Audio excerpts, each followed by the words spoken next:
Most people don't realize how much of their personal information is being bought and sold every day. Data brokers are making millions pulling details about you from public records and the internet, then packaging and selling it, usually without your consent. That's how your information lands in the hands of scammers, spammers, even stalkers. It's why you get endless robocalls and why ads seem to follow you everywhere. That's where Aura comes in. Aura actively removes your data from broker sites and keeps it off. They also instantly alert you if your information shows up in a breach or on the dark web. But Aura goes beyond data protection. With one app, you get a VPN, antivirus, password manager, spam call protection, dark web monitoring, and even up to $5 million in identity theft insurance, all backed by 24/7 US-based fraud support. Other companies might just sell credit monitoring or just a VPN. Aura gives you all of it, together at the same price competitors charge for just one service. Start your free trial today at aura.com/hidden. Protect yourself now at aura.com/hidden. Tina! Bring me the axe!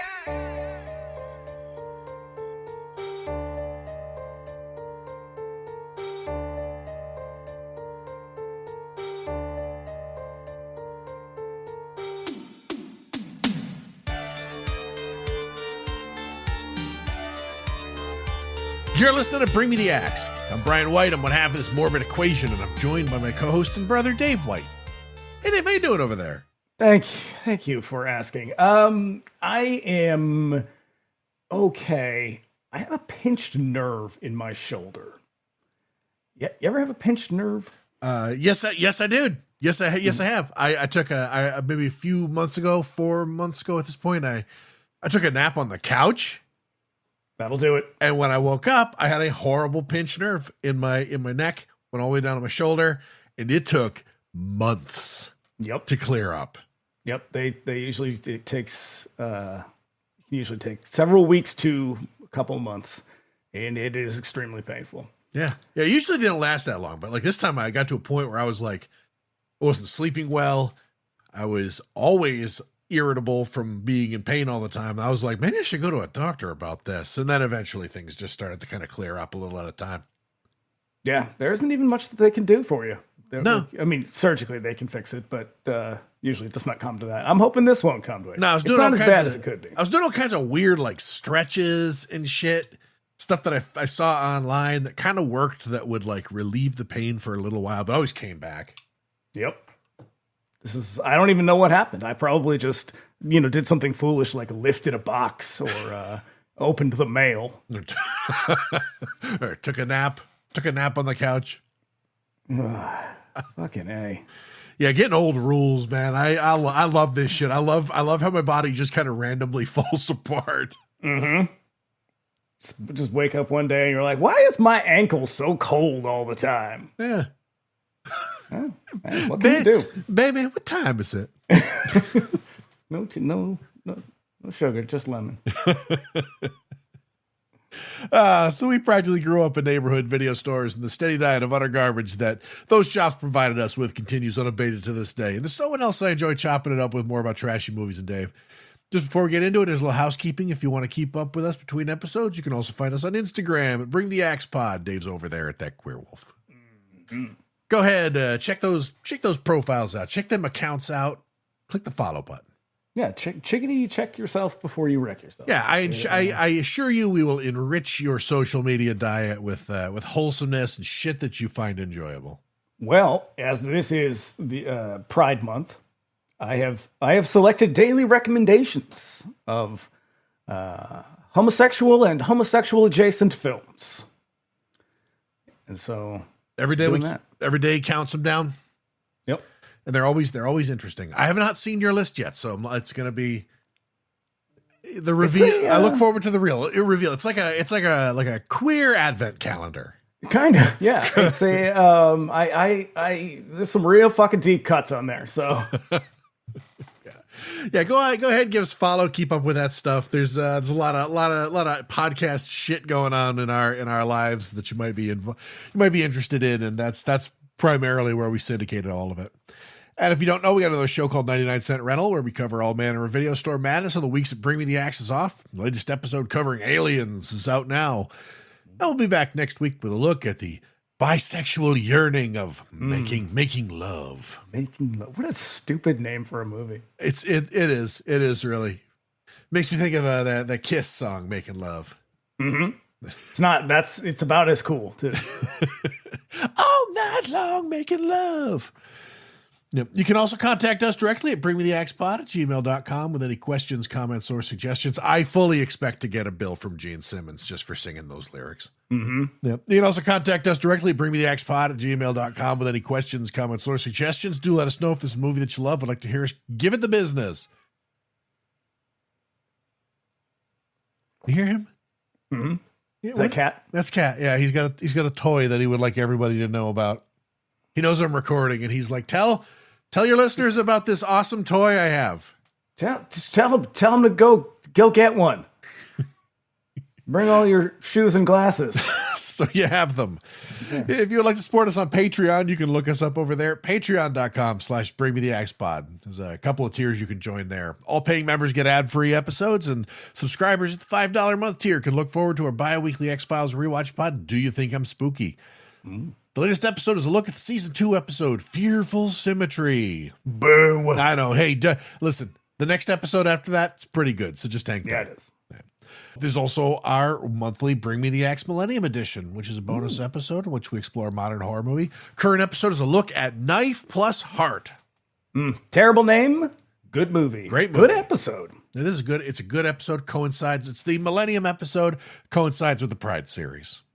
Yes, I prefer to call it Knife in the Heart because it's a way better title. And that's what the French title translates. That is what the title is. Yeah. So they were like, let's be stylized and make it stupid.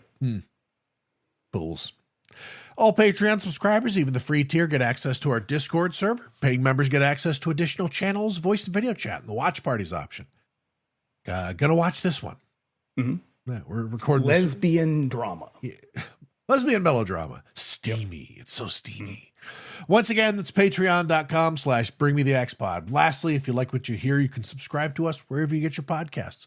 We're also on YouTube. Search us by name and subscribe if you prefer to consume your podcast that way.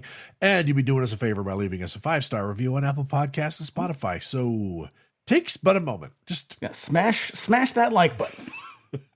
Smash that 5 stars. Whatever you do, whatever you're supposed to do on I almost call it Starbucks. Go to Starbucks, smash the like button. Order a caramel macchiato. Follow all the socials. Smash the like button. Subscribe. Give us a review. Give us a rating. Takes you but a second. You don't have to write anything or be anything, though. It's very helpful if you do. But you can tell us what your favorite lesbian melodrama is. It's probably Dracula's Daughter, or it's a Melissa Etheridge. That's true. As the X-Files show has taught us. Awful lot of those Melissa Etheridge lesbian torch songs. Yeah. And if you listen on YouTube, do us a favor, give the episode a like and leave a comment. We love hearing from you guys. We'll get that all out of the way right at the top of the show so we can hit you with the trailer. Here we go. Dracula! He's come back!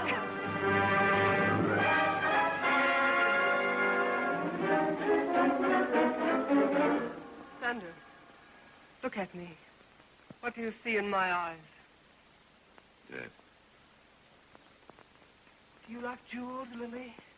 This is very old and very beautiful. Please don't come any closer.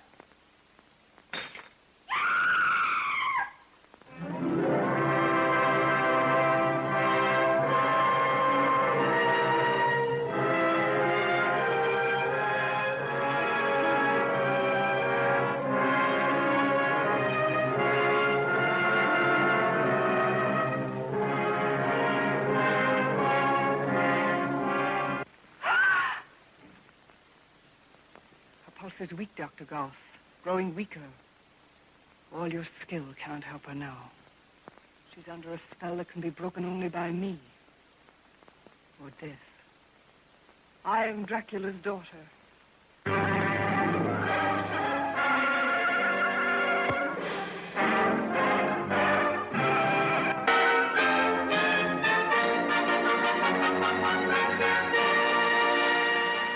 Oh man, I love the way that trailer ends, where it's like more gripping than Dracula. It's Dracula's daughter. Also Woody Woodpecker in an all new hilarious cartoon.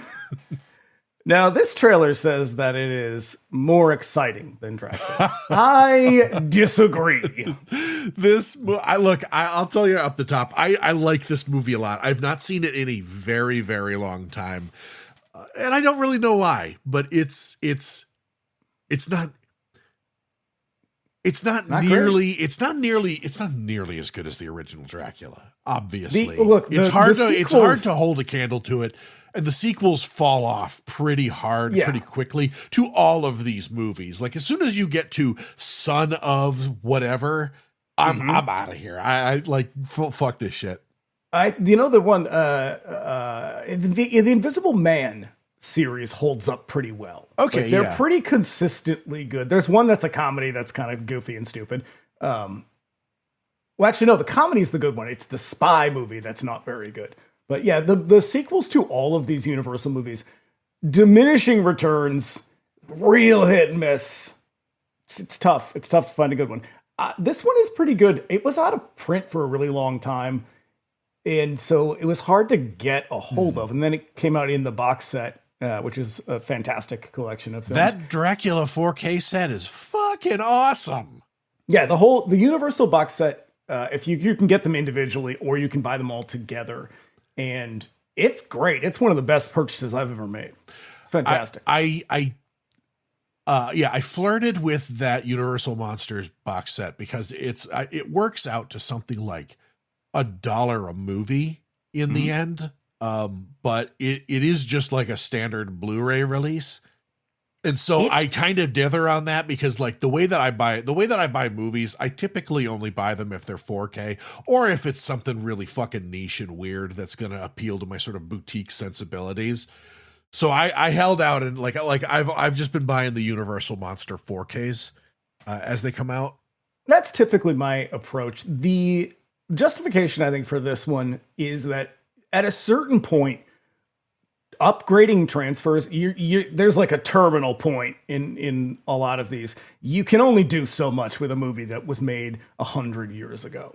And so I like Blu-ray is like probably as best you're going to get. Like they're not going to look any better. And if you push them further, they start to look like shit. And there's a reason why a lot of cartoons are never released in like 4K or Blu-ray. It's because you can't do anything else. I've been super hungry for like Looney Tunes, like a complete, like I would shell out. There's no small amount of money that I wouldn't pay for like a complete archive of like 4K Looney Tunes. Yeah. Like you can't, they don't do it because you can't, because I wanted that for Teenage Mutant Ninja Turtles. You can only, I think there might be a non-domestic release that's Blu-ray, but in the US, I think you can only get them on DVD. And it's because they don't transfer well. Because they look however they look. They're hand drawn. And so they're not going to look any better if you clean, like you can clean them up a little bit, but not much. And my understanding is the same is true with a lot of this stuff, is you can make it look better to a point, but if you go any further, you start to see the grain. It starts to look like shit. You know, all of the flaws in the film are going to show up worse. So like, I was like, yeah, I'll just go with the box set and just because I've got so far, the 4K Dracula box is like one of the best. Dracula, this one looks great too. Dracula's Daughter in 4K is also fantastic, but the Dracula release that they kind of, it's the flagship Universal Monster. That one is like the best 4K I've ever seen. Yes, that is a vast improvement. Yeah, it's fucking unreal. But this Dracula's Daughter, we're kicking off Pride 2026. Yeah.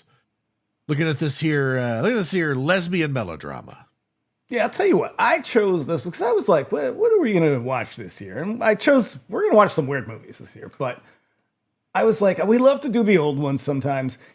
There aren't that many like horror or culty films that are queer that are from this era. There's some. We've talked about a lot of them. This one is pretty explicit.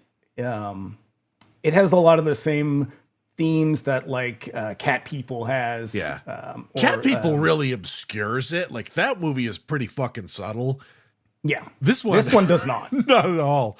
This one, everybody kind of knew what was going on in this one. But I chose this one. It's a weird representation, though, because I like to go back at these because sometimes they're interesting, like Old Dark House. The Old Dark House is one where it's like, it is very obviously gay men in this movie. And there are varying types of men in that film.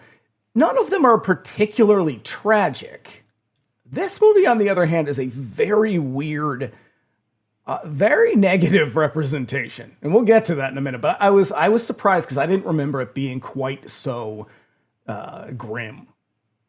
Yeah, because she treats this like I'm haunted by my hunger for women, and like Dr. Garth, you must heal me, or I will surely die. It's like, oh my God, lady, just kiss this girl, all right? Yeah. It's not, it's not. It's a big deal, but it's not a big deal. The stakes aren't just that high. I mean, in 1936, I'm sure they were fucking high as hell. Yeah. But yeah. At the same time, the way that they do treat it that way, that fucking sucks. But also, it's subversive as hell because it is still presented as like, hey, it's kind of hot, right? Oh, yeah. No, I've got a lot of notes where I'm just like, the lesbians must have stood up and cheered. Yeah. So here's facts about this here movie. The year was 1936. Heard of it. Yeah, I heard of that one. It was a good year. It's a very good year. Drank a very good beer. Mm-hmm. So here were some other horror movies released in 1936. The Walking Dead came out that year. Ooh, which I is like that movie. Boris Karloff in yet another speechless role. We also had The Invisible Ray. Made by the same guy. By this very director. It's not very good. Starring Boris Karloff yet again. Yeah, it's not very good. That's also got Bela Lugosi in it. Yeah, it's kind of goofy. It was a B. By this point, Universal's horror movies. Yeah, Universal's cranking shit out. All B movies. We also had The Man Who Changed His Mind, starring Boris Karloff. I'm sensing a theme. Again, in a brain switching movie. God, he's the fucking hardest working man in Hollywood. For real, I do believe that that was the last Karloff movie in 1936. And they just beat the shit out of him in every single one of them. We also had The Devil Doll, which is Todd Browning with Lionel Barrymore in a movie about that movie. In a movie about a guy who shrinks people who annoy him. Yep. It is very, very silly, but it is quite fun. Yeah. And lastly, rounding it out, Midnight Vampire, which heavily promoted itself with Bela Lugosi. However, only his eyes appear in the movie. Yeah. It is amazing how fucking Bela Lugosi coasted on the success of Dracula so hard. He was just like, you can put my hand in one of your movies for $700. Oh, yeah. Like, I think at a certain point, he had kind of resigned to being typecast as Dracula. Because at first, that shit bothered him and he struggled with it for a really long time. In a lot of ways, I'd say it contributed to the ruin of his life. But after a certain point, he's just like, yeah, sign the fucking check and you can put my, I'll make a funny hand sign in your movie and do some eyebrow shit.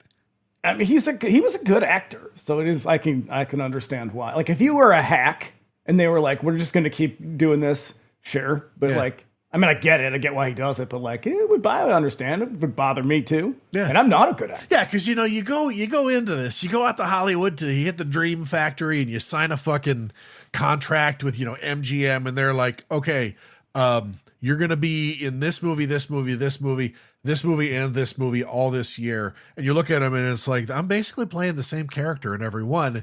And they're like, yeah, exactly. Yeah, man, that's how this shit works. And then you realize you're fucking locked in like a Scientologist. And then, you do everything you can just to go back to New York and work on fucking Broadway. But after a while, it's like, hey, I'll go back to my roots. Mm-hmm. Vaudeville, baby. But we had a cast and crew to talk about here. Our director is a man named Lambert Hillier. 40 years in the director's chair, beginning with the silent era. His earliest stuff was in cheap silent westerns starring dudes like Tom Mix, famously mentioned a whole shitload of times in the movie Angel. Remarkably, he was a double threat, also being a writer at a time when writer and director were two distinct trades without much crossover. Most of his prolific career is forgotten B pictures, but apart from Dracula's Daughters, ostensibly his best-known work, also The Invisible Ray, he is also known for directing the 15-part Batman serial in the 40s. Yeah. Okay. And revivals of that movie in the 60s led directly to Batman 66, which sort of leads to the Batman Renaissance of the 80s. And if people have never seen that original Batman, oh boy, is it extremely problematic. It is wildly racist, wildly anti-Semitic, and deeply offensive. Yeah, it's like, hey, you can put the fucking Joker in here. The bad guy doesn't have to be a fucking Jewish moneylender. Yeah. Yeah, just running away with his big sacks of money. Did you have to put the hook nose appliance on him? Yeah, like, what is this? It's basically that. You couldn't 15 times. You couldn't get the fucking Riddler or nothing. It's a lot. Comic books of that period are fucking nuts. Because also there were extremely problematic sidekicks. One of my favorite problematic sidekicks is the Green Arrow's sidekick, a little Asian boy named Pie Face. Oh, I know. And you gave him a nickname too, huh? Yeah. All right. Huh. So our cast includes Gloria Holden.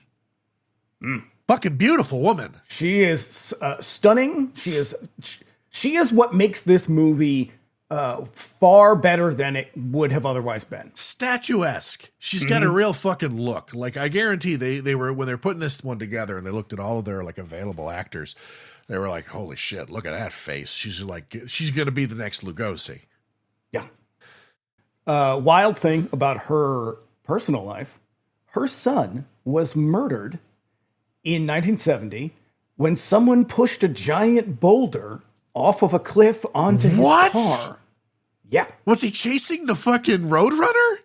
I guess it was like the thing. It was a 40-pound boulder. Someone pushed it over the edge, and the sharp end went through the roof of the car and into his head. Holy shit! Yeah, never solved. There was, I guess, like a period in the late 60s, early 70s where like this was something kids were doing a lot. Like, let's throw rocks onto the fucking freeway or whatever. And it's like, I'm not sure. I guess kids do lots of stupid things. They maybe don't understand the consequences of their actions, but like a bunch of people died because of it. That's insane. Her son was one of them. Oh my God. Yeah. Whew. So this is Gloria Holden in her first lead role and her second feature in a career that lasted until 1958.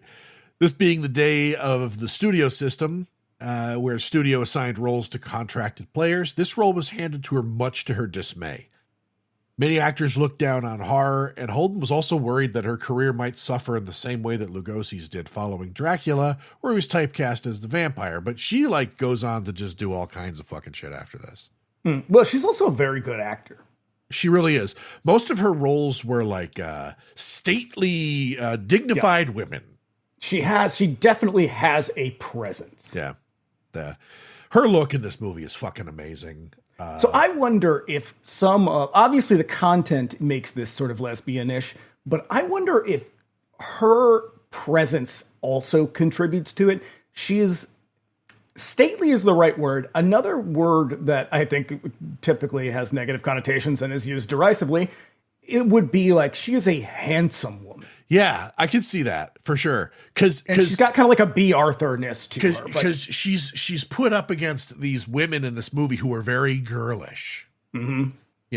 And where she is a very beautiful woman, the way that she is like constructed, the way that she holds herself, and the way that she is dressed, even though it's quite feminine, is feminine in a way that is worlds away from what these other women are wearing. Yeah, so she's a little bit butchish. In that way that she's commanding, she has kind of a masculineness to her. Like her hair is also constantly like up and tight. Mm-hmm. Yeah. So I wonder if like maybe that was some of it. Like, you just sort of instinctively look at her and be like, I can see it. Yeah. Yeah. They also did some sort of weird, like, because it's black and white. It's the same thing as sort of like what they did with, Dr. Jekyll and Mr. Hyde, where the transformation is done with like different colors of makeup and different light, different lighting that they use. Same sort of thing in this one, where like her pallor is constantly shifting, depending on the state of her hunger. And they're doing that same thing because their makeup is also made to like sort of accentuate her cheekbones and shit like that. She's lit from below quite often. Nobody would ever have known any of this. Like they would have been like, "Oh, it's an aspect of the film that you would not even clock if you're watching it." And everybody worked so fucking hard to make this cool shit happen, and like they never got any credit until now. Yeah, I know. Jack Pierce, you're a fucking genius. Also, he did get a lot of credit. Yeah, he demanded it. He was a weird dude. Speaking of weird dudes, we got Otto Kruger here. Best known for playing villains, even by the time that he appeared in Dracula's Daughter. Kruger's earliest roles were played on the stage in New York, where he was known as a matinee idol, a term I'd never heard of until this movie. Are you serious? Yeah, never. Like I just had never heard of this shit. It's basically like you're basically like a fucking pop star or a movie you're star. Frankie Avalon, you're Fabian, you're who's the gay one? A lot of them. Oh well, in the context of this one, the matinee being. He was like a stage actor. Oh, yeah. So the predating film. Then. Yeah, like those matinee idols. Or outside of like that shit I'd heard of, but like I didn't know there was a name for that. Like for those beach party guys. But yeah, in this case, it's the same thing, except it's for people who go to the fucking theater all the goddamn time, like the stage. Attracting a large group of people who adore you and attend your shows religiously. Unlike his co-star Gloria Holden, Otto Kruger was a seasoned veteran of the screen by 1936 with 17 movies across 3 years. Yeah. He was in Saboteur. It's the only thing I've really recognized. Yeah, apart from this movie, he's likely best known for playing the villain Charles Tobin in Alfred Hitchcock's Saboteur. It's a pretty good movie. And rounding it out, Marguerite Churchill in one of her final roles. At the ripe old age of 23 or whatever. It's 27 years old. You're too old for pictures now, ma'am. Prior to her first appearances in movies in the last days of silence, she signed with Universal, coming into the studio with a respected career on the stage. Though her career in Hollywood was quite short, she had the distinction of acting opposite John Wayne in his first starring role in The Big Trail. Fuck that guy. As well as the Western Riders of the Purple Sage. She's also in a movie called Charlie Chan Carries On, which I'm sure is not racist at all. Nope, definitely does not involve a white actor with his fucking eyes taped back. Yep. The very same year that she starred in Dracula's Daughter, she also acted opposite Boris Karloff in the aforementioned The Walking Dead. Yeah. I fucking love the women in this movie. Yeah. She is hilarious. She's a nightmare. But in the best, I mean, she's written like way. a typical woman in a Hollywood movie in the 30s. But she's a rapscallion. She's a scamp. Yep. I love it. She really is. Fucking calling him up and giving Dr. Garth like just prank phone calls while he's out with a client. Yeah, she is a pip. So good. So good. So this here movie represents the end of an era for Universal. Carl Laemmle, quite literally. Carl Laemmle founded Universal Studios in 1915, and 8 years later took the first steps in the Universal Monsters legacy with The Hunchback of Notre Dame. The early wave of horror movies with sound are some of the greatest horror movies ever made, establishing major stars of the era, but it all came to a screeching halt in 1936 when two things happened. James Whale got the green light to remake Showboat, his dream project, and Laemmle sponsored... How is that your dream project, I don't James know. Whale? We had the same reaction when we did... You ridiculous queen. When we did Frankenstein. We're like, what the fuck, James Whale? But, what I've always really wanted was to do a film version of the Pirates of Penzance. So, also, James Cruise, who was a silent era director, aimed to make a Western called Sutter's Gold. And Laemmle had to leverage the entire studio against a loan on Showboat, which went significantly over budget. And then Cruise was given a blank check to make his movie for a studio already in a dire financial situation. This is you ever wonder why you don't see much from James Whale after this? Yeah, it has to do with this. This is 1936. We are right in the middle of the Great Depression. Mm-hmm. So yeah, Showboat performed well at the box office, but Cruise significantly overspent, and then his movie totally fucking tanked. This is the first movie. So this here, Dracula's Daughter, is the first movie released by Universal without the Laemmle name, and was the last monster movie produced by Universal until revivals of Dracula and Frankenstein convinced the studio to resume production with The Son of Frankenstein in 1939. The reason for that is because after Sutter's Gold crashed, there was like an emergency in like investors board meeting where they were like, they were forced out. These Laemmle's got to fucking go. And that was it. Yep. That was it. Which sucks because it's like, this is their studio. They started it. Yeah. God damn. And then they get forced out, in what would be, unfortunately become common in Hollywood. Yeah. They get pushed out by some fucking corporate interests. So following the smash hit success of Dracula, David O. Selznick of MGM snatched up the rights to a short story by Bram Stoker called Dracula's Guest, originally an excised chapter from Dracula. MGM worried. It's good. It's got to be good. I looked it up and I was like, this short story looks like fucking dog shit. Mm-hmm. There's a reason why it's not in the book. MGM worried that Universal might sue if they took it and made their own Dracula movie, so they sat on the license until Universal came along and bought the option. What they were really doing was trying to limit the amount of published Dracula material that Universal could use to make a movie. Well, and then there's a weird side note to all of it as well, where it turned out that ultimately what happened to kind of steer them away was that everybody wanted too much money. Yeah. Like by the time that they were like, all right, let's fucking do it. It turned out like the estate, the Stoker estate wanted too much money and Bela Lugosi wanted too much money. And so they were like, fuck it. Let's just do something else. But like right after they made that decision, it turned out that Bram Stoker had like forgotten to do something vis-a-vis copyright, and it was in the public domain. Yeah. So you could have But still, David O. Selznick gets a credit on this movie for suggestion. Yeah. Oh, man. There's like 10 billion writer credits on this movie. Which is amazing. For a movie that has this many fucking writers on it, it should have been better. Yeah, so MGM sat on the license till Universal came along and bought the option, rushing it into production during a tough financial time. When the movie went into production, literally nothing of the original Dracula's Guest story remained. Which is probably fine. Probably for the best. That story was fucking dumb. It culminates with a dog licking somebody's neck. I mean, this is... all things considered, this story is not bad. It's pretty well put together. It's just that it's not long enough. That is one of my biggest complaints about this era is all of these movies, all of these Universal monster features are 70 minutes almost to the second. Mm-hmm. And it's like some of them just end right as they're getting good. Yeah. Because they take a very simple concept, throw it together pretty quickly, and then ram it into production. Yeah. And in this case, they went into production before the script was even finished, which is why the last 10 minutes of this movie is like, da-da-da-da-da-da, and they just like... It really does. And then they're just like, and the end. You're like, what?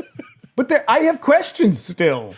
Yeah, I would have loved way more of this because I think it's moody as fuck. The cast is great. Mm-hmm. There's a lot going on here. I would say that it is up there. It is really fucking good.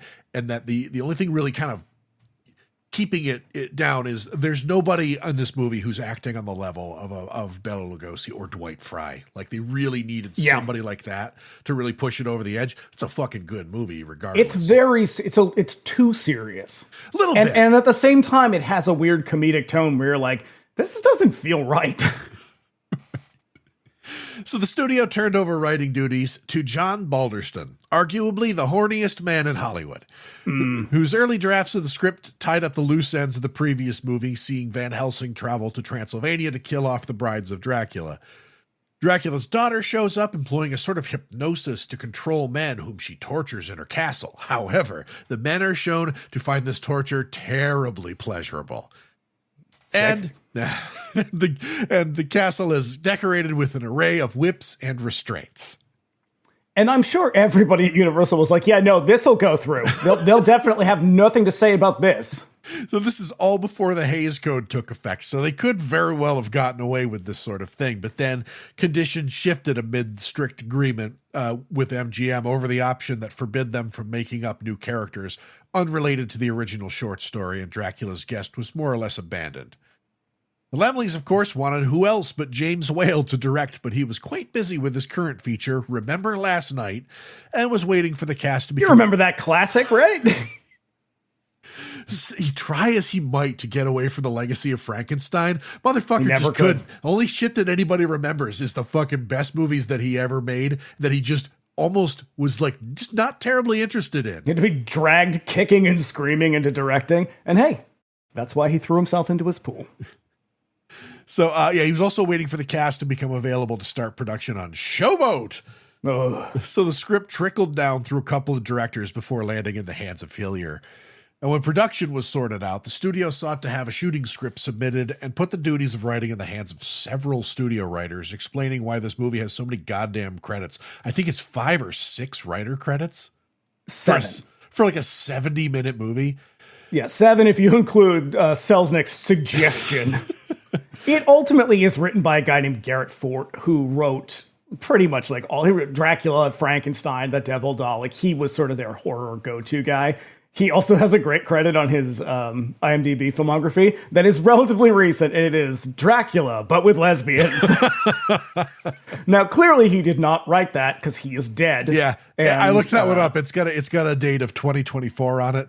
I would imagine it's this, and I think it's this, They yeah. might like a kind of an even sexier version of Dracula's daughter, but like they probably had some sort of legal requirement to credit him for like, the original story by kind of thing. Yeah. So each draft of the movie whittled down Balderston's horny material more and more as it went before the British Board of Censors, who found the entire affair extremely offensive. And once the BBFC was satisfied, they turned it over to the Production Code Authority, who were even more offended than the BBFC, and immediately picked up on the gay subtext of the movie, and took offense to the fate of Lily, who even appeared on the page to be seduced by the Countess. Weirdly, though, they didn't have too many. So the Production Code Association didn't have too many complaints. There were really only 2 moments where they were like, dial that back. Yeah. And it's when it's with her and her victims. Like, there are 2 moments where it's like, this is extremely sexy. And remarkably, one of them is still pretty risque. Yeah. So as much as they were like, they didn't care that much. Like, they knew there was obviously like, well, no, it was like they went in, they asked the producers who still remained at Universal, like, hey, wait a second, is she going to kiss that lady? And Universal was like, no, don't be ridiculous. No. Don't be gross. Why are you guys being gross? And then they became so offended at the notion that they were like, no, fine. Just do what you do. And also among the Hays Code sort of tenets is that if you are going to have a queer or queer coded character, they have to die. Oh yeah. And she does. I definitely kept that in mind when this movie sort of rounds the corner and gets to the end. I was like, yep, that satisfied the Hays Code for sure.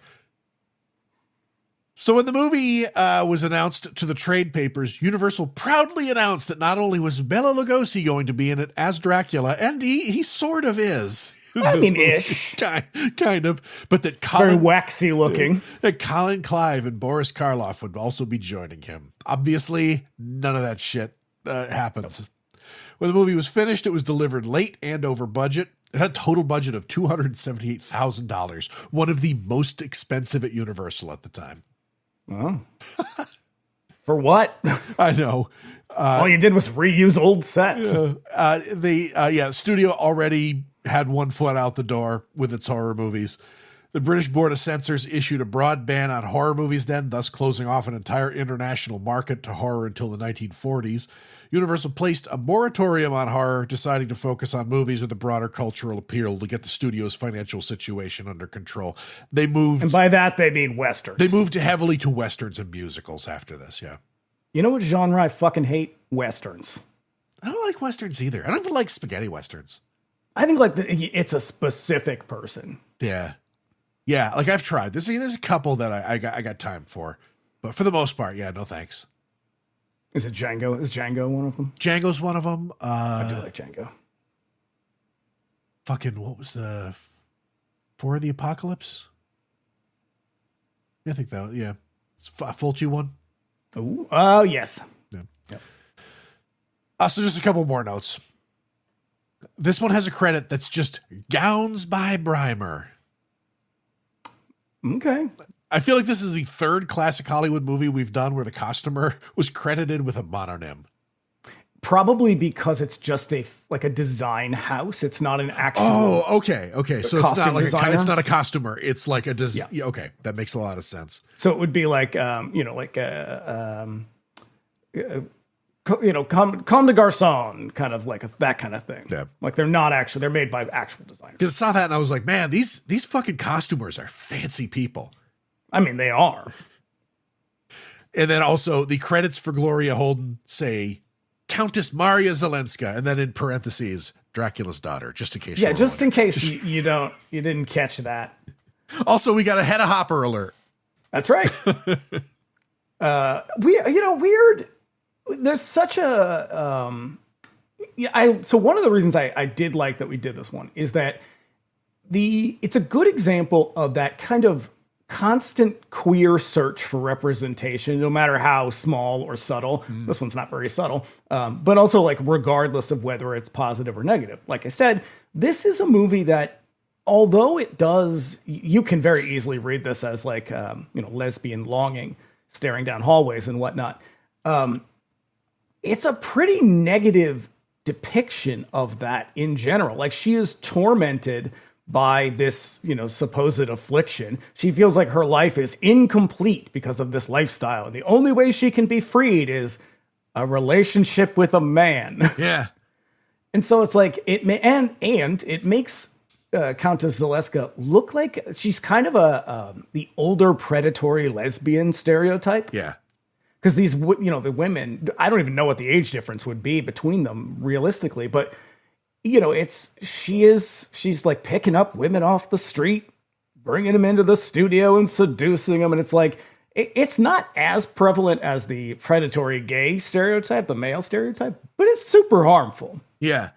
And so it's weird that's like, everyone's like, here's a hot lesbian movie. And it's like, kind of, but it's also really fucking sad. It really is. There's a thing that I've been trying to, I don't know. I have not fully really hashed it out, and I don't really know exactly. I don't even know exactly where I'm going with this, but there is something that in the intervening time, that even though it was made in 1936 with the idea that like they're making this movie mostly because it is a very salacious concept. It's going to be very arousing, in spite of the fact of its portrayal as a very negative thing. Dudes are still going to be like, oh shit. Oh yeah, they're not at all interested in presenting lesbianism. Yeah, but they're presenting this as something sexual for men. Yeah, but in the intervening time, I like fucking like what 90 years. Mm-hmm. I feel like it has kind of shaken that reputation. It has kind of become not embraced. Sort of. Well, I think where you're going, a new understanding. Where you're going is this. The idea that things we will embrace everything that's queer horror or, it's like when people reappropriate words, like the term queer itself. The word that I was trying to dig up there, I was struggling with is transgressive. It's where it doesn't quite, it is what it is. It's very clearly on the page, but there's something about it that is still very much rule breaking. Yes. And yes. I think that it's become more important to sort of embrace and explore that quality of it over the other part of it. Well, right. I mean, that's sort of like, that's kind of one of the things we were always talking about is the way that people evaluate movies, especially older movies that have a lot of challenging or problematic aspects to them. Just because something contains queer coded characters or just explicitly queer characters, it does not mean that it is inherently a gay film or a queer film in any way. It could be a very negative depiction. Like, something like this. This is a negative depiction of homosexuality, like through and through. Oh yeah. It's not even subtle. And the same could be said for how everybody loves Nightmare on Elm Street Part 2. And it's like, that's a homophobic movie. It was explicitly made as a homophobic movie and it still reads as one. Yeah. Like, it's not a positive portrayal. And that doesn't mean that all things have to be positive in order to, like, sort of be embraced by gay culture. But it's so much easier to do that today, where it's like, we're surrounded by lots of things that are positive representation. So it's way easier to go out and be like, it's all great. It's like, no, if this is all you had, you left the theater probably feeling pretty bad about yourself. Yeah. And that's the part that I think we tend to miss today, is like, just because it looks to be a certain way, like you have to consider the context it came from, and you can embrace things and sort of subvert them on sort of rediscovery. That does happen quite a lot, and it can, but I don't think it can happen as much as people like to believe that it can. Okay. Because just because it's there and people are like, here's another queer horror movie, it's like, well, yeah, a little bit. But also, let's talk about that queerness, because it's not good. Yeah. It's a very negative message. Yeah. There's also the quality of it that I think is also kind of meant to be threatening, is the fact that it's gay women. And we talked about this a little bit in the Cat People episode, where it's mostly because there's no man involved in the equation whatsoever. Men are completely in this movie. I mean, just from a lesbian relationship. Oh yeah. Which I think men find way, way more threatening and weird than like two guys. You know, I think they also don't know what to do with it, because two guys, you can the attitude towards that can be rooted. The attitude towards that is usually rooted in misogyny. You know, you get that, like, which one's the lady? And it's like, well, neither. Yeah. Neither one is. That's the whole point. And like, so you can sort of be like, well, it makes a certain sense. But with lesbians, there is that idea of like, but I don't get it. And I think that's, it also is, as a point of feminism, a big part of like radical feminism, and that came from the sort of radical lesbian feminism of the 70s, is the idea that it's about defining yourself completely separate from men. Yeah. Like, it's not about, it's not a matter of alterity. It's a question of like, what is women? Who are women? What is and a not woman? who are women in relation to men as a totally separate thing. And for men, the idea that they're not a part of the equation is completely mind shattering. Oh yeah. Yeah. Hey, what happened? Yeah. And so I think, that is a little bit subversive to say like, we're introducing this, but I think that works a lot better in something like Daughters of Darkness than it does in like this, or say Rebecca, where it's like, oh, she's the villain of the piece. I get it. Yeah. Yeah. She's literally the worst, most detestable character in all of cinema. And also probably partially because she's a lesbian. Like, that's why there is this like, oh, this just feels bad all around. Like, you can't even be campy with it, because it's just bad. It's like negative. Yeah. Yeah. Whereas like with, gay male characters, if you look at the old Dark House or something, those characters are pretty campy. Like, who's the, what's his face? The one who was married to Charles Elsa. Laughton. Yeah, Charles Laughton's character. He's very campy. He's very funny. And it's like, you'd get a lot of that in those kinds of movies, where it's like, gay men are fun and fancy. Yeah. And in this, it's just like, lesbians are tragic and dour all the time. They're mysterious and threatening. Yep. Because she is very threatening. Like, pretty much whenever she comes and encounters a young woman, it's like, ugh. It's like she wants to skin her. She can't resist. Any lady. Yeah, and there's that kind of that predatory thing where it's like, and that is also the quality of the fact that she's also a vampire. Is not only is it a sort of a relationship completely devoid of the masculine, it's also she's going to snatch up your women and turn them gay. Yeah. And also she, as a result, takes on that. Like, what was I saying before? She takes on those masculine qualities. She is very commanding. She's very sort of forward, and her magic power is literally domination. Yeah, it's really something. Yeah, there's a lot to be unpacked here. It's got layers like an onion. So did you find reviews? I sure did. Yeah. I'm always surprised when I go back and look at reviews from this era, because it's like, who was writing these things? Where did you find these writers? So let me hit you with Frank Nugent from the New York Times. The Nuge. We were more than a little astonished to learn that Count Dracula had left a family, it having been our notion that he was wedded to his art.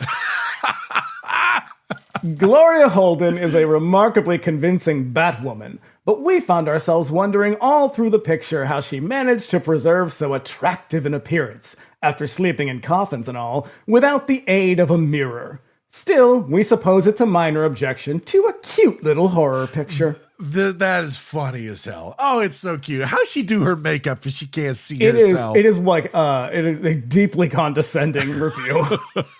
But it also, I kind of wanted to just do the whole thing because it's super flowery. Yeah. But it was kind of long, so I wasn't going to. It's exquisite laundry. This is William. Sheila Benson really is like carrying on the grand tradition of film, Yes. of old-timey film criticism. Here's William Gilmore, the Brooklyn Eagle. It would not have been surprising had Dracula's daughter been overdone to the extreme point of incredibility. But thanks largely to an excellent cast, the fantastic story is really effective. Gloria Holden is a sympathetic vampire as one could hope to meet, and during the first part of the film, one desperately desires Mr. Krueger to make a normal woman out of her. Yikes. Whew. How about a Seymour Roman of the New York Times Union? Oh, let's go. The kind of gray lady? This is the patinaed lady. Primarily designed for those who find enjoyment in horror pictures. Yeah. Dracula's daughter is invested with so much excitement of a modern scientific nature and with such excellent sense of comedy that the new film puts far less stress upon its sanguine nature than might have been supposed. Despite this tempering of terror, the Universal production is not recommended to those who frighten easily. What I like about that one is they're like, hey, it's a horror movie. Yeah. Though there's a comment that he makes right up at the top where he's like, yeah, you know, for people who like horror movies, it's like, man, that makes me wonder, like, what was there? Because there had to be people like us in 1936 who just loved horror movies. What were those people like in the 30s? I think that they were probably people who just quietly enjoyed them and didn't tell other people. Yeah. Sort of like, remember when people used to sort of ashamedly read like true crime and romance novels before it became cool? It's like that. Yeah, okay. Here is Mildred Martin, the Philadelphia Inquirer. I should say, this one rips off the New York Times review pretty hard. Yeah, okay. And it came out like a week later, which kind of makes me wonder, did she just rephrase that? Yeah. So, Gloria Holden does for Dracula's daughter what Bela Lugosi did for Dracula. Her performance has the eerie fascination upon which a chiller of this sort either stands or falls, and she is decidedly decorative in her sweeping gowns and long cloaks. You can tell this was written by a woman in the 30s. In fact, Miss Holden is so unconventionally beautiful that one is a little sorry Mr. Krueger is prevented from joining her grim club and amazed at his reluctance. Oh, all right, get it, Mildred. There is one more review. Oh, no. It's a little stuffy review. Okay. Having watched the classic 1931 Dracula many times, this reviewer viewed this supposed sequel for perhaps the second time and found it severely lacking. The direction was pedestrian and perhaps contributed to the dull performances of the cast members. Since this film was made a mere 5 years after Dracula, it seems curious that little to no use of the great sets of the previous film were used for this film. IMDb user. No shit, guy. They tore that shit down as soon as Dracula was over. They're going to reuse this fucking 5-year-old sets. Well, they would usually set it on fire. Though definitely the vibe of that review definitely different from the other ones that you read. Yeah, I couldn't find any snotty ones. I was like, oh, that shit's all in all caps. Yeah, it's highfalutin. This one is. All right. Well, we're going to dive into this movie right after these messages. Okay, you ready? Yeah. Here we go. We open on the crypt near Carfax Abbey. Previously on Dracula. 2 cops descend the steps to the crypt where they find the dead body of R.M. Renfield, dead with a broken neck. Along comes Abraham Van Helsing, fresh from killing Count Dracula. Yeah, they're like, hey, what are you doing here? And he's like, oh, nothing, just desecrating graves. Van Helsing, Edward Van Sloan goes like, he's the only one that's consistent through these movies. He goes out of his way to not explain himself. No, there's at a certain point. He's like vampires, you get it. You don't know, you've never heard of a vampire? Here, lore dump. And even then, it's like, you're not helping yourself here. Because there's always somebody like right next to him who's going to be like, you realize you have to tell this to a fucking jury in a court of law, right? And it's like, yes. He's like, yes, they'll understand. Vampires. He informs them that Renfield's killer is in the next room, and the cops enter and find the corpse of Count Dracula, or at least a wax likeness thereof. And is he waxy looking. He's so shiny. Bloated and shiny. Just laying there in his coffin, stake still sticking out of his heart. Two cops are like, what's all this then? And then Van Helsing is only quick to cop the killing of Dracula. Why? He's been dead. They're like, who killed him? And he's like, oh, I did. I killed that man in there. Oh, he's like, but I didn't really kill him. He's been dead for 500 years. Again, not helping. So they put the clappers on old Van Helsing, declaring this mysterious crime scene a case for Scotland Yard. These two, they're the comic relief of the film for some reason. Yeah, they must have been the characters who sort of invested in the idea of like Abbott and Costello meet Frankenstein and Dracula and shit. It is very much that. Yeah. Cut to the office of Sir Basil Humphrey of Scotland Yard. He hears Van Helsing's confession and then asks him if that's the story he intends to take to the Old Bailey. That's right. Let it never be said that Professor Van Helsing doesn't mind looking like a lunatic. Vampires, are you nuts? Van Helsing, not exactly beating the charges, insists that it's all true. He goes on explaining what a vampire is for those of us in the audience that maybe didn't see Dracula. I think my note was, apparently this scene is for everyone who missed the first movie. Sir Basil replies, yes, you have a lawyer, right? And then he offers Geoffrey Garth, who is not a lawyer, but a psychiatrist. I'm pretty sure that that's not how it's ever worked. I think you have to have a lawyer, not just some friend of yours who has another job. Sir Basil is like, hey, hang on a minute. I've heard of that guy. He's not a lawyer. Are you okay, Professor Van Helsing? No. We are now reminded that there are only two outcomes to this kind of crime. Van Helsing will either hang or end up in a madhouse. And which will it be? Doesn't matter. They're never going to tell us. So cut to the police station where those idiot cops are stuck watching over the bodies of Dracula and Renfield. One of the cops declares that he's done. Time to go home. But as they argue about leaving or staying and being stuck with these stiffs, we hear a strange noise from the locker where the bodies are kept. And one of the guys is like, must be rats. And the other one's like, there's no rats. There's never been any rats in this jail. I'm like, no rats in an old-timey British jail? I imagine it was like 65% rats. It's built of rats. On a good day. One of the cops armed with a torch enters the locker. Torch, that's British for flashlight. Yep. You're very continental. He enters the locker and flashes the light around. And he beats a hasty retreat back out to the office when he spots something. Homina. He spots something burrowing under the ground near the corpses. The other guy goes in, seeing the earth shift at his feet, and he backs out in terror, but doesn't want to seem like a wuss, so he insists that he saw nothing, and then he leaves. Yep. So left all alone with the bodies, this lone remaining cop turns back to see what he can see in the room with the bodies. Turns to find himself face to face with a woman standing in his office, all in black, face stunning. veiled. Yeah, I think they very clearly knew that Gloria Holden's best feature is probably her eyes, and they were like, start there.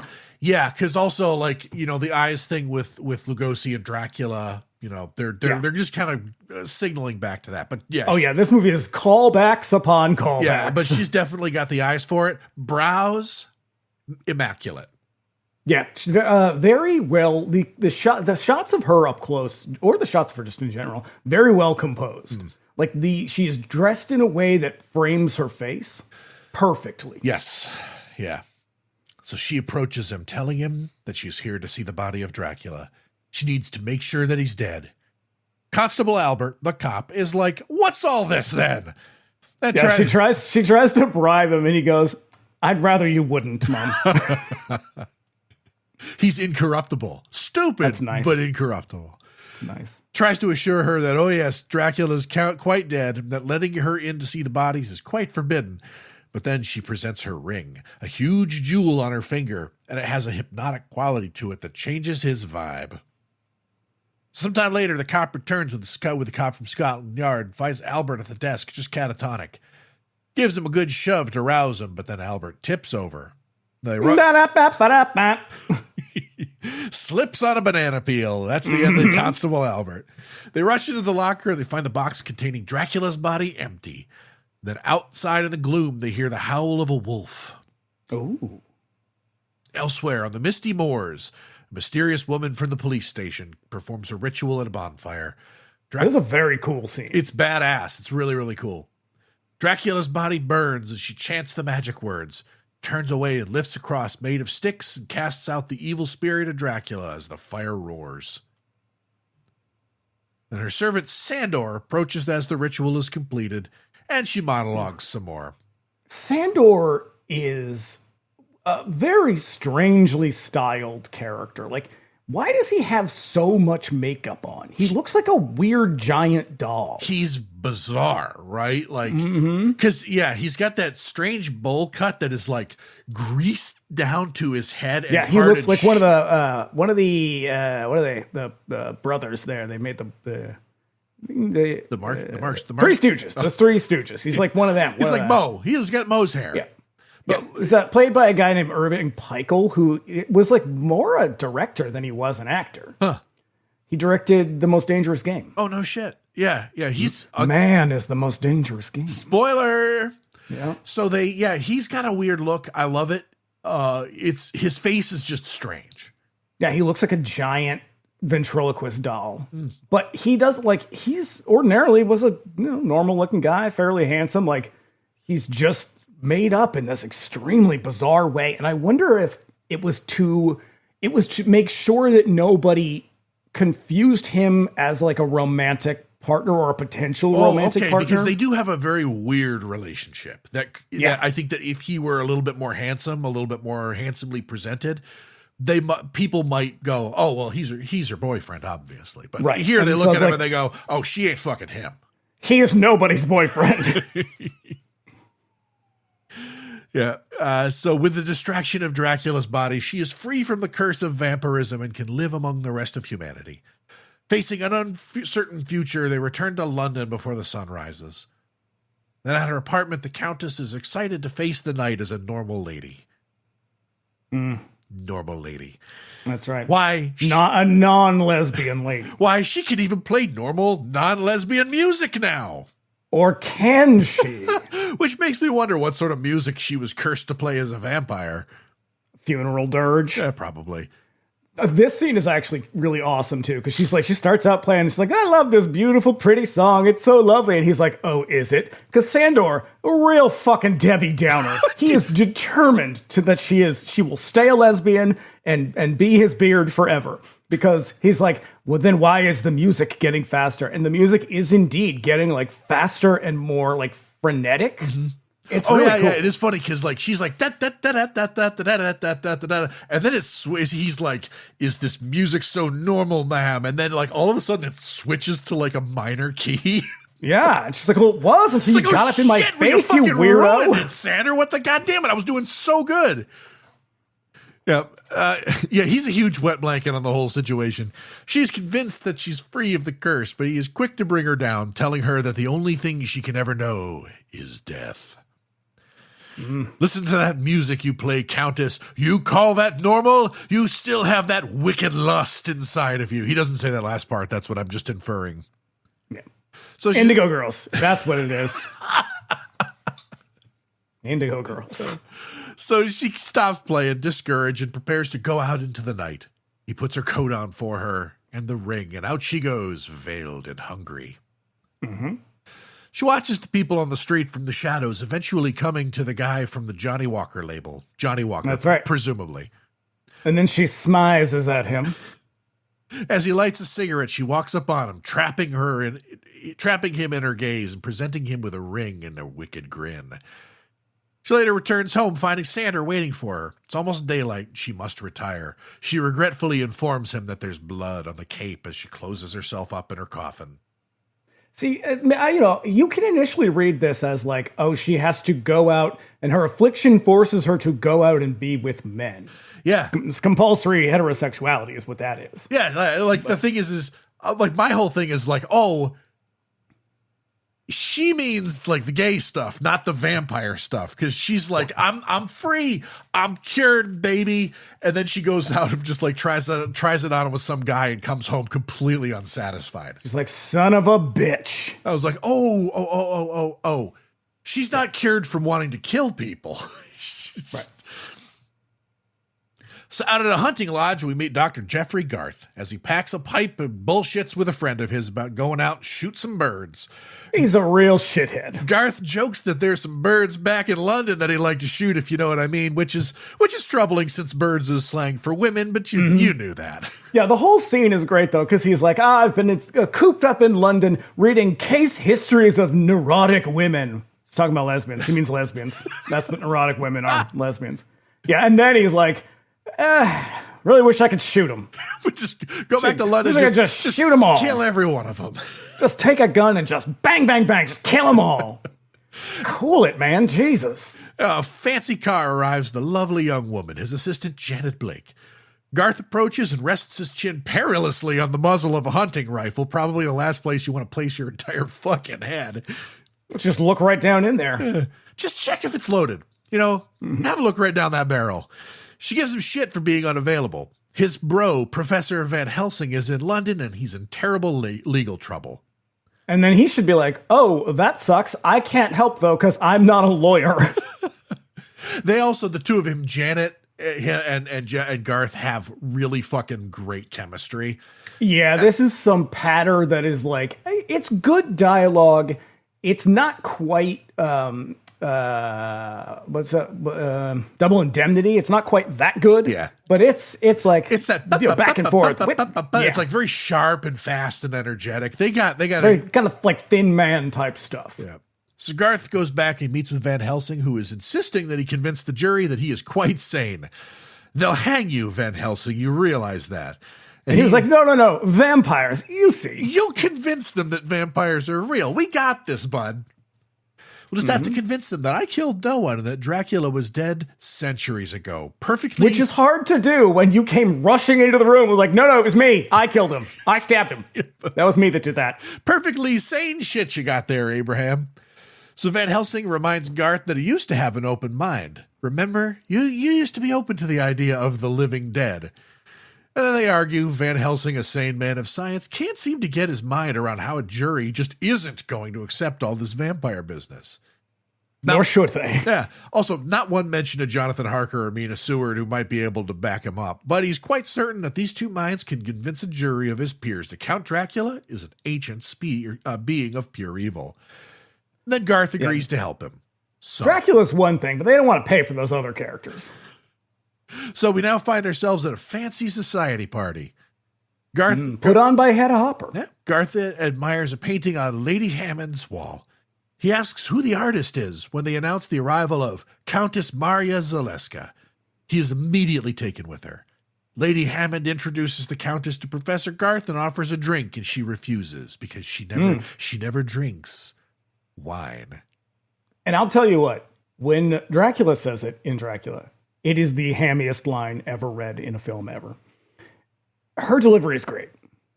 Yeah. Because her delivery of everything is great. It's all very like, no, I cannot. You see, it's not in my nature. They all chat over tea by the fire. Lady Hammond brings up the topic of Van Helsing, and they can't believe that this Van Helsing fellow staked one Count Dracula. Things are looking up for Van Helsing, though, because Dracula's body has disappeared. Yeah, I believe this is where she's like, can you really cure him? And he goes, well, like any disease of the mind, it can be cured. And I wrote, except for the ones that can't. So rumors of Van Helsing's claims of vampire have made their way around, and now they all want Garth to chime in on what he thinks about all this vampire talk. Being a psychiatrist, he supposes that Van Helsing has gotten carried away with the fantasy, but the wonders of modern medicine, surely he can free Van Helsing of this obsession. And this remark catches the attention of Countess, who would like to meet with Garth to further discuss this sympathetic treatment.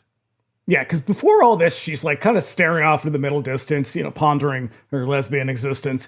And then she hears this and she's like, what's that now? Did you say you could cure an affliction? When the party is over, Janet helps Professor Garth clean up and has a laugh at Garth's struggle to get his tie tied. So is this apartment they're in, is this the set from Dr. Jekyll and Mr. Hyde? It kind of looks like it, but that was at MGM. Yeah, that would be weird. Yeah. And they've got this, like, at first, when you see them together, they're like, that back and forth rapid fire, cute dynamic. But now we're getting that kind of gruff men and women from the 30s dynamic where he's like, I need her to know that I hate the very thought of her. That'll win her over. And every time I see it, I'm just like, what the fuck was going on with people? Dudes have been negging ladies since there were ladies. Like, here's an idea. What if you're just like, oh, hey, Janet, you look nice in that dress, instead of being like, what are you doing here, slut? Tie my tie and get the fuck out of here. Yep. Also, I kind of understand the struggle because bow ties are hard. They are. It's a kind of flirty scene, and when he checks his tie in the mirror, he finds that she did quite a shit job of tying it. On purpose, it turns out. Oh, you. Over at the Countess' place, he adjusts his tie as best he can without a mirror, remarking that it's odd that she lives in this place. She doesn't have a shitload of mirrors lying around. You know how ladies be. Mm-hmm. Shopping, looking in mirrors. That's the only things they do. Sander notifies him that he has an important phone call, and when he answers it, we find Janet putting on a funny accent, pretending to be from the zoo, where one of the elephants is having visions of pink men. And he scolds her. He scolds her, but she's unflappable. Janet just loves having a good time. It's real weird that Janet's like, hey, here's what I'm going to do. I'm going to call my boss. I'm going to prank call my boss. He's at work right now. It's going to be real funny. Real funny stuff. When we learned that he got his revenge on her, I was like, fucking A, man, take it down a notch. Yeah. So when Garth returns to the lounge, Countess informs him that she asked him here because she needs his help. She confesses to him that she worries that someone from beyond the grave is haunting her, influencing her actions. She'd like him to free her of this impulse. And his response is, well, you know what we do with alcoholics? We taunt and torment them for hours. That's what you need to do. Yeah, it's aversion therapy. Next time you think of kissing ladies, drinking blood, you just gotta fight it, baby. That is kind of what they used to say. Yeah. That's the whole conversion therapy is basically that. Yeah. Hey, listen. Hey, Countess, one day at a time. That's right. For every day you don't kiss a lady, you are that much closer to being heterosexual. So he lays out the plan. The next time you feel this impulse, you must face it and fight it back. It's just that easy. He thinks that she's talking about an impulse like alcoholism and has no idea that Dracula's power is directing her to kill. She's hopeful, though. So now Sanders comes in with another phone call. Now he just fucking emerges out of the darkness like a giant toe. He just... Garth picks up the phone, assuming that it's his assistant Janet again with more tricks and japes. Just rips her a new one. But we see on the other end that it's some sloppy dude in a monocle. Yeah, it's very like, what? It's Dr. Beamish.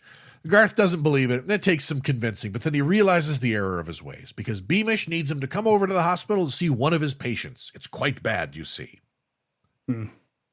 Countess is disappointed, and it's made even worse when he tells her to pop over to his office tomorrow in the afternoon. Surely that's impossible. Could you meet at night, perhaps? Oh. So when Garth is gone, Sander comes out all sinister-like. He asks if they'll be going out, but she intends to go to her art studio and paint. Out of the foggy streets of London town, we find Sander lurking about. She sees a pretty young lady walk by and leaps out to grab her. Now, my interpretation of this moment is it looks like she's about to kill herself. It's fucking weird. He says to her, like, we can go somewhere like the water is cold and forbidding. And it's like, well, yeah, man. Like, and that's what it seems like. And she also is sort of the way she's talking is she is sort of a despondent. Yeah, I have read the way that some of the shit that I read that also I couldn't fucking square with the character because she's very well dressed and well presented is that she's homeless. Yes. Well, I think that that you can get from some of the dialogue because he's like, it's warm and there will be food. And so like the implication is that like she doesn't have food. She doesn't have a place to go. She's going to kill herself because she's homeless. Yeah. I think what's really weird about this and sort of prescient is the idea of going out, like he's going out to pick up this, person who lives on the fringes and won't be missed. Like, it's kind of creepy. It's very like, that's the thing serial killers do. Yeah. But it also reminds me of like, kind of like men cruising and picking up like rough trade and like runaway teenagers at the bus station. It's very, very dark at a time when they wouldn't have really had that insight, sure. Which is kind of strange. It's like, maybe it's just people's natural inclination to just. I was gonna say like they don't. The writers of this have no insight into that sort of experience. So they're kind of talking about the same kind of predatory behavior, but just in a different character. Yeah, which is like, I guess maybe it's just intuitive. Like, you'd be like, well, yeah, that's who if you were gonna kill somebody. Yeah. Oh, yeah. Huh. It's really dark. Yeah, it is. She resists this lady of the night, but he assures her that he means her no harm, that his mistress will pay her if she poses for her while she paints. I'm not sure what to make of this girl's circumstances. He tempts her with food and warmth and money. And so at the studio, he introduces her to the Countess, who is quite welcoming at first, but then turns spooky as the girl Lily warms up. Yeah, she's got this she's being very tender with her. She's looking, and so this is one of the scenes that they were kind of like, tut tut, this is too sexy. Yeah. But she's being like very kind of gentle. She's kind of looking at her with all this longing, but there's this underlying menace to her that I think Gloria Holden conveys very well. I think it's pointing because she says the same, the lines that she says next. I think this is sort of pointing back to Dracula with Mina. Yes. Because she does the same thing where Lily is like, why are you looking at me like that? And then, but the Countess chimes in. She's like, did you come here willingly? Do you know who I am? Do you know who you are? No? Good. Great. Take your shirt off. Yeah. She informs her that she'd like to paint her from the neck up, but that she'll require Lily to take her top off. She says, you won't object to removing your blouse, will you? Which, I mean, for 1936, this scene is pretty risque. Steamy. Mm-hmm. She gives her a little wine to loosen her up and has her lower the straps of her bra. And then she's like, hey, do you like jewels, Lily? Then she presents her with that ring and hungrily advances on the girl. It's a very, in a movie that is not very scary and does not really even try to be, this scene is actually quite unsettling because it is very predatory. And I think when you watch it now, it's even more unsettling because we've seen so many other things that we can sort of bring up in our mind that is far more terrifying. Yeah. Just hitch your wagon. Mm-hmm. At the hospital, we find an ambulance arriving with the disheveled body of Lily, still alive.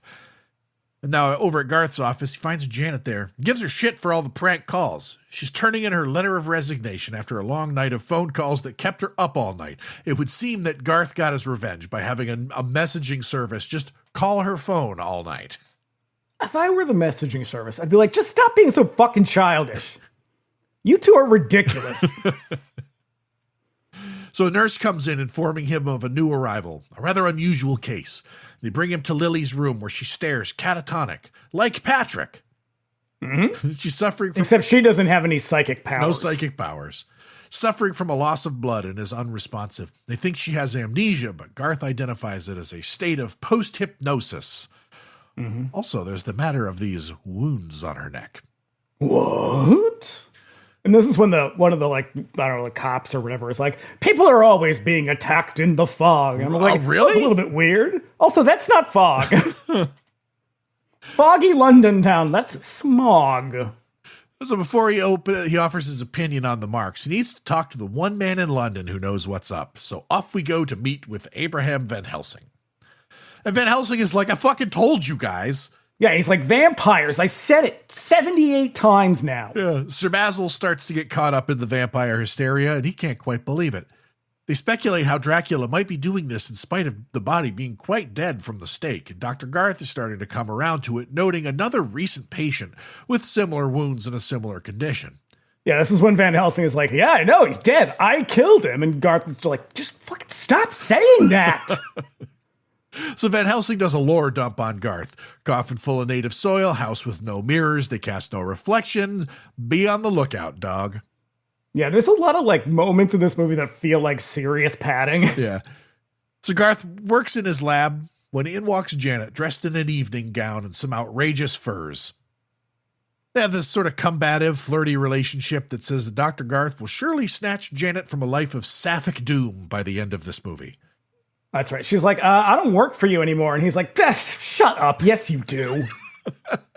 Get your coat, bitch. So there's more tie-tying, and then Janet runs off into the night. I love, because they ask the other nurse to come in, because he's like, could you tie my tie? And the other nurse is like,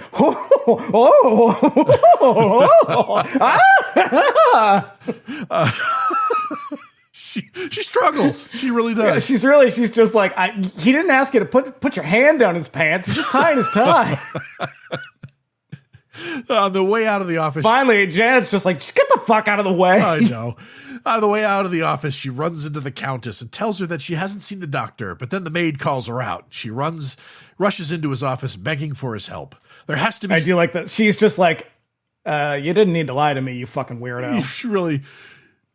So there has to be something he can do for her. If he can't help her, then she is royally screwed. There's nothing left for her life but horror, she says. And that's right. She says she gave into her lesbianism and it's too ghastly. It's too hot. She explains that she tested herself last night just as he suggested, but she failed. And he asks what she did, but she can't tell him. It's too ghastly. That's right. She kissed a girl and she liked it. Mm-hmm.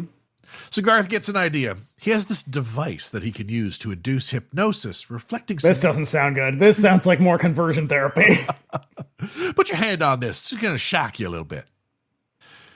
So it's reflecting some light off of a wheel of mirrors. The Countess resists. Now is not the time for experiments. He's getting tired of all this shit. He can't help her if she keeps being so avoidant. That's right. She is hiding something about herself. So Garth excuses himself to receive a phone call. The girl they brought in is coming around and they need to talk to her. So he leaves the Countess in his office to wait for him. And as soon as she's gone, she goes to leave, seeing Sander waiting for her by the car. And on the way out, she runs into Janet again and asks her to chill out and talk with her a while. Sander then sneaks up behind Janet, snatches her up. Countess orders him to bring her to the car. And then in Lily's room, they dim the lights and they set up the hypnosis machine. They cool her out and direct her attention to the machine's lights. And pretty soon... this scene is pretty cool. I think it's a little bit eerie. He does this thing where he's like brushing her head as he puts her to sleep, which is a thing you do to infants to get them to like calm down when they're being nightmares. That like works. Weird. Yeah. Something about it's just soothing, you know? It's a repetitive motion. Yeah. And it's a very gentle touch. You know, it's just a sort of thing. Like if somebody did that to me, I'd probably be like, oh yeah, I think I'll take a nap right now. I'd be like, get your fucking hands off me right now. So Garth suggests that she pull up the memory of her attack. She talks to him as like he's the Countess. She mentions the ring, posing, the art studio. It's all quite melodramatic. And then the poor girl dies right in front of them. And I wrote, great, you killed her. Nice going. It's a very, like, the way the scene is lit is really cool, but it's also like she's talking very slowly and very deliberately, and it's kind of choppy. Yeah. It's really, it's very well done. It's cool. Garth ominously announces that he thinks he knows who did it. Charges back. Yeah, you did it, man. She was alive until you got here. Charges back to his office, finding it empty, the window open. He returns in time to see the Countess's car pull away. And the doctor runs out into the streets of foggy London town. Looks around Chelsea, stopping by the bookshop Lily mentioned in her hypnosis sesh. The owner... And all you got to do is he just walks in and he's like, Scotland Yard. And the guy's like, oh, okay, I guess that's all you got to do. Just say it. You don't have to give him ID or anything. I'm with the police. The owner of the shop informs him that he knows where the Countess chills out and that there's some spooky shit afoot up there right now. Mm-hmm. Garth gets on the horn, calls Sir Basil, who is up to his elbows in his stamp collection. That's right. He tells him a hot Friday night. Tells him to get his shit on and meet him down there in Chelsea with Van Helsing because things are about to get spooky. So the guy, Scotland Yard guy, first of all, he has Hobbs, his houseboy, butler. Yeah. Now, is Hobbs a callback to Poole from Dr. Jekyll? It's the same guy. I don't. Maybe. I mean, maybe they could be like referencing all this stuff, but a lot of these butler characters did appear in a lot of these movies. Like everybody's because the way he talks, because Poole is a very, very dry wit in Dr. Jekyll, and in this he's acting like Hobbs is that kind of person, even though he's sort of not, and it's a little bit odd, but it's the same actor. Yeah. Will you take your barley water now, sir? I don't know what barley water is, but it sounds gross. Sir Basil has a rather lighthearted back and forth with his butler about going to kill vampires and has him fetch his revolver while Garth enters the art studio on his own. And there it's the curse of the Draculas. Dracula's plural. I fucking love that shit. It's a whole family of Draculas. A whole bunch of Draculas. Quote Franklin. There he finds the Countess looking like $1,000,000, lit dramatically from below. She really does. She's like, you know what? Fuck this. I'm going to be queer and fabulous. Get this guy out my way. I'm taking his lady and we're heading to Transylvania. Hell yeah. She tells him that they're leaving together tonight, and he tells her that no, she's coming with him to Scotland Yard. He has it all figured out, or so he thought. She announces that she is Dracula's daughter, and he's going to... Woo! And we have a title. And he is going to free her from the wicked power of Count Dracula. She asks if he knows where Janet is, and Garth certainly thinks he does. Calls up Lady Esme's place, where he believes that Janet is to have gone, and is informed by a fancy dude in a tuxedo that Janet called them up a little while ago, telling him that she's meeting Dr. Garth at an art studio in Chelsea. And this queen is like, is there a better party in Chelsea and no one invited me? Yeah, no shit. He hangs up suddenly. The fool! He played right into her hands. He charges into the neighboring room looking for the Countess and finds Janet's handbag. Van Helsing and Sir Basil charge in like, what's all this then? And then he tells them what's up, and Van Helsing is like, I fucking knew it. Dracula's daughter. Seriously, he's like, I said it at the beginning. Now, one of you shitheads listened to me, and now look at us. Now they have to hurry to find Janet. Van Helsing assures him that Janet's safe and will be for as long as she needs Garth's help. They're about to run out into the street when Van Helsing tells them that where they'll find Janet. There's only one place on Earth, Castle Dracula in Transylvania.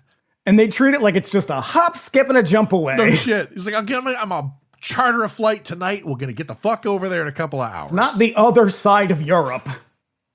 Sir Basil issues an all points bulletin on the phone, and then there's this kind of cool montage of the news media putting out radio broadcasts and newspapers with the Countess and Janet's faces on them. It's a little more of that runtime padding. It is.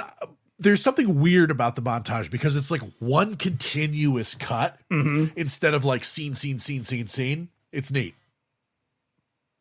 And they retire to Sir Basil's office, exhausted. They've been unable to find the Countess and Janet. And then a call comes in informing them that a chartered plane was seen leaving London and flying over the Channel. Then Geoffrey telegrams to let them know that he has his own flight leaving over the Channel to Transylvania. This is all very convenient. So many chartered flights to Transylvania. You just hop in a plane, fly over the fucking Carpathians. You know what? You probably could. This was when you could just like go out on the tarmac and climb into the cockpit. So now we cut to Oktoberfest in Transylvania. Which they definitely used this set on the Son of Frankenstein. Yes. It's all beer and dancing at a wedding. The officiant congratulates them and then reminds them that, hey, you crazy kids, it's almost nighttime if you get my drift. You know what you newlyweds do at night, don't you? Know what I mean? Oh, these poor people. They thought they'd have a nice party to celebrate the wedding and to celebrate the fact that the Draculas finally left town. It's all cheers and beers. Then a wolf howls in the distance and the party goes silent. Cut to a coffin opening in a crypt. The Countess lets herself out. Back in the village, the people see a light in a window of the castle and they lose their shit. No, God damn it. Yeah, I know. Just when you think it's safe to go back in the water. They think that Dracula is back. Carriage arrives in time, and Dr. Garth leaps out. The driver and the mayor inform him that they can go no further because Draculas are about. Now we're just retreading the first movie. He pays off the driver to take him up to Borgo Pass, where he can walk the rest of the way.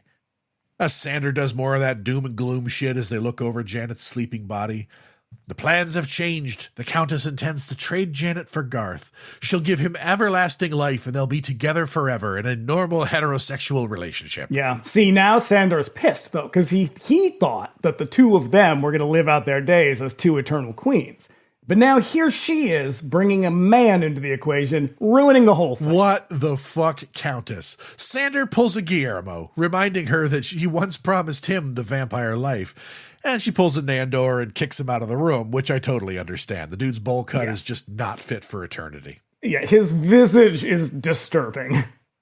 This is a romantic time. Vampires are supposed to be sexy as hell. He is not a sexy as hell dude. Yeah, haven't you seen Daughters of Darkness, Sandor? Carriage races to Borgo Pass and lets Garth out. Back at the castle, the Countess suggestively descends on Janet as she sleeps. The Sander tries to shoot Garth with an arrow as he approaches. That's my beard! He screams. He enters the castle and rushes up the big spiderweb stairs, firing. See, here's the thing. This is 6 years later. They still haven't cleaned up that giant spiderweb from the first movie. I can see why she wants to replace Sandor. Right? The guy's just not doing his fucking job. Garth fires on the escaping Sander, and then the noise alerts the Countess, who finds herself cock-blocked once again. Yeah, this is the moment where she looks like she's going to kiss her. And this is when every lesbian in the audience felt a little tingly. Oh, yeah, because she's like, slowly. Very titillating. Cut away, cut back, slowly. And then every woman in the audience is like, come on. Yep. And then she intercepts him as he tries to charge into the room containing Janet. Garth finds Janet there under hypnosis. Something older and more powerful, she tells him. All your skill can't help her now. Only the Countess can break the spell. She'll die if he does nothing. She tells him to trade his life for hers. Stay here with me, the Countess, as one of the undead. He doesn't believe in any of that, so she offers that he wait it out. Just, hey, fine, see what happens. Let's just wait this clock out. Yeah, it's like, you'll kill her. And it's like, yeah, but you killed someone earlier. He checks Janet's pulse and realizes that she is dying and that he willingly offers himself up. Countess puts on that hypnotic ring and gets him under her power, but as she's about to turn him into a vampire, Sander shoots her with an arrow. Yeah. It's a real if I can't have you, no one will moment. Oh, yeah. The Countess crawls out to the balcony. Sander is about to shoot another arrow when in walks Sir Basil and Van Helsing, who shoots Sander before he can do another. Janet is then roused from the spell as the Countess dies, and Van Helsing and Sir Basil go to check out the Countess, who dies silently, staring into eternity. They remark that she's beautiful, and Van Helsing explains that she is as beautiful as the day she died. 100 years ago! What? Fade out on the Universal logo, the end. It's a Universal picture. There she is. Yeah. I'll tell you what, Gloria Holden, captivating in this. I think she really props this movie up. It could have gone a different direction. Yeah. She's a fantastic look. She's fucking beautiful. She's unnerving and intense. Like she really understood the assignment, even though she just did not want to make this movie. Well, that's a goddamn shame because she fucking nails it. She kills it. Yeah. I mean, as for the queer parts of the movie, I mean, they're definitely there. But even the coded inclusion is pretty negative. Yeah. So I mean, it's a tough one. Yeah, because like for every moment of it, it's like, hey, there's a lesbian on the screen. She's like, I must be released from this torment. I am doomed. Like, lady. Yeah, God damn it! Just move to France or something. You walk away from the movie being like, well, she has two options: a life of longing and loneliness, or death. Yeah. God damn it. Yeah. Thanks a lot, America. You fucking failed us again. And will continue to do so. Well, but at least it's a good movie. Yeah, it's a pretty fun time. Yeah, you could do a lot worse. I wish it were a little longer. Yeah. I can't remember when they start to sort of branch out and make it, because I think even in the 40s, when they're making like The Wolfman. I mean, I think of the 60s. I think even The Wolfman, Creature from the Black Lagoon, I think is a proper feature-length movie. It's been a while since I've seen it. But even The Wolfman in 41 or 42, I think that's even like a 70-minute horror movie. Yeah. Well, because they were intended to be double features. You know? Oh, you're right. That's usually why they were so short. Science fiction double feature. Exactly. Well, all right. Dracula's Daughter in the can. What's next? Well, next week, 99-cent rental. We're doing bisexual melodrama with Making Love. Making Love. Look, this could go either way. It could be real fun, or it could just be a train wreck. Like, we're going to have to wait and see. I guess we'll see. And then in 2 weeks, Bring Me the Axe is coming back. And we're going to be talking about a bonkers, spooky, sexy horror movie, Thundercrack. I've never seen. Have you seen I've never seen Thundercrack. I hear that I'm not going to warn you about anything. I hear I'm in for a treat. Yep. I bought the special edition in anticipation of this episode. It is sexually explicit. I'm not totally unfamiliar with it. I heard it was a porno. Sort of. Okay. It has unsimulated sex scenes in it. Oh, okay. Sort of like, but it is not. It's a plot. It has a plot. All right. But it's not. It was not explicitly a porn film. It just has those moments in it. Huh. Okay. Well, all right. Yeah. We'll see you next week for Making Love, and then we'll see you in 2 for Thundercrack! Exclamation and more point. Making Love. Whole bunch of Making Love. All right. We'll see you then.